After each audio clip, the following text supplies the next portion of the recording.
Cycling is as popular as ever here in North America. Recent stats show that 54 million Americans are recreational cyclists, with road riding and mountain biking being two of the more popular ways to pedal.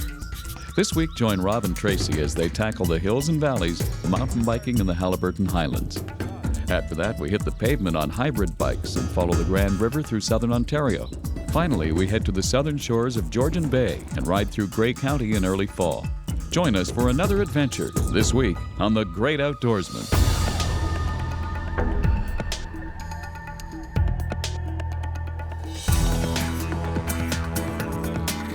The Great Outdoorsman is brought to you in part by Canadian Power and Sail Squadrons, volunteers teaching safe boating.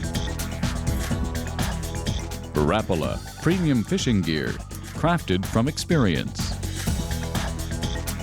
Ontario, more to discover.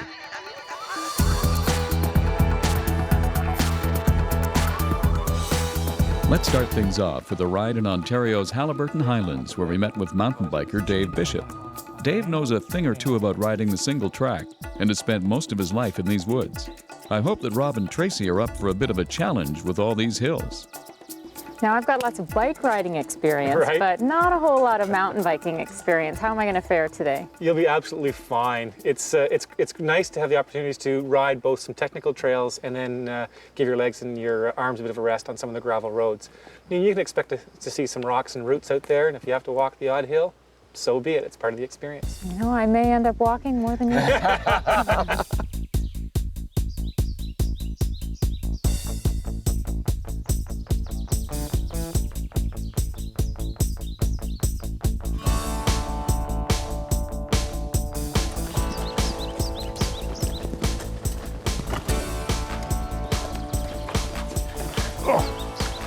I want to stop here for a second just to give you an idea. When you're riding in the wet weather like this, and Trace, one of the things you want to do is make sure when you see the roots like this, because the trails are covered in them, right? Mm-hmm. Is make sure you hit the roots straight on, not on an angle.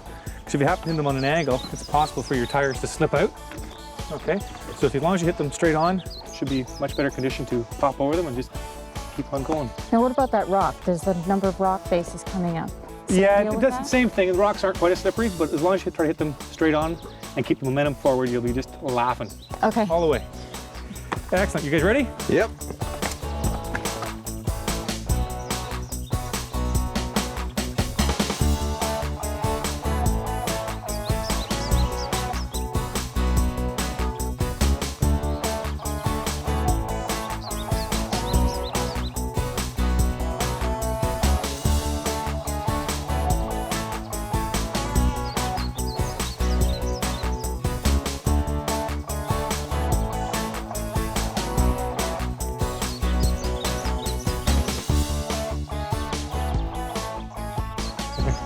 Come on, Tracie. Oh, Come on.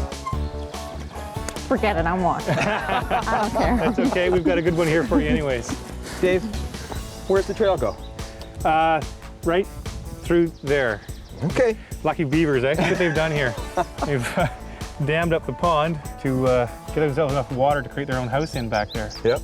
Yeah, we've got tons of them on the property, and they're always causing us havoc like this in the trail systems. So when the beavers built his dam and the area's been flooded, a lot of the plants, trees will suffer and die, but that's not such a bad thing. No, right? it's not, because it's just creating more habitat for other animals. I mean, you were mentioning about the wood duck coming in here, and when a tree dies and the hollows are there and the wood duck goes in and creates its nest, I mean, it's again more habitat for different animals, so it is a good thing that happens. Go for it, Trace, you can do it. Woo.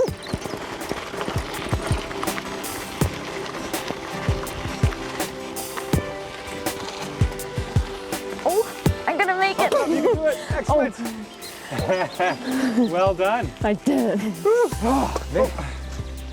Okay. All these hills. We're in the Highlands, you know. It's part of it. Well done there. Excellent. One of the things as you get to the top, and we'll work with you a little bit, is keep changing the gears. You can start to move down your gears, and I'll show you in a few minutes here when we catch our breath how to do that. Okay. Great. Okay. This is our next trail. It is. We're off onto the Krista Trail. Okay. A little bit more of a technical challenge, so we'll give it a go. Just make sure you keep your derriere on the seat at all times. It gives as much power as possible.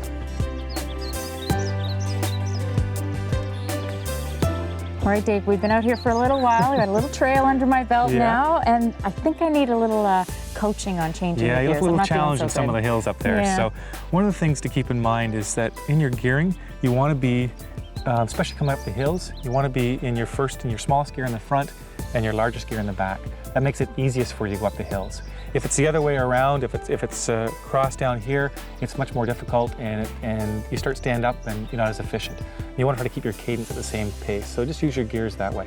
Okay. So if you watch here for a second, okay, so you're down here in your lowest gear, that's a little harder to pedal, and so when you're coming up into the hills, prejudge it so you see where you're at, keep pedaling without putting pressure on it, and you just bring it up into your easier gear, and that way you keep your cadence up and you'll be able to get up the hills. So I should be changing gears as I approach the hill and not going up. Certainly not at the top of the hill, but as you're coming into the hill, start to change your gears there. Okay. Okay, and you should be fine at that point in time. The other thing to keep in mind here as well is when you're as a more technical aspect, you want to keep your gears more or less in line with each other. If you look at here, you got your small sprocket in the front, your large one at the back, and the chain is perfectly straight. Okay. If you were to drop that down to here, the chain becomes on an angle, and it potential to break chains, break cogs in the gears, then you got repairs. No, it's no big deal, but it happens. So try to make sure you're always more or less in line. It's your best power source that way as well. Okay, so I'm in the easiest gear now? Yeah. Okay, I think I need a little more practice. Well, I'm here to watch and give it your best shot. It's clear up here. Come on up. Good job. Good job.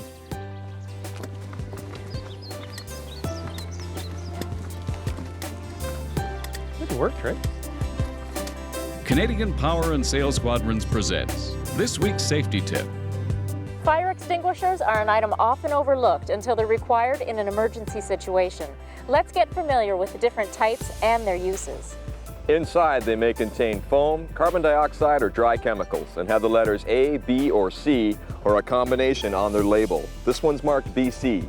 It indicates the class, or more simply put, what types of fires they will extinguish. A-class is designed for combustible solids like wood or paper. B-class is designed for combustible liquids like gas or oil. And C-class is designed for electrical fires. Remember to check them regularly and store them in an area that's easy to access and in an upright position. And most importantly, know how to use it should the situation ever call for it.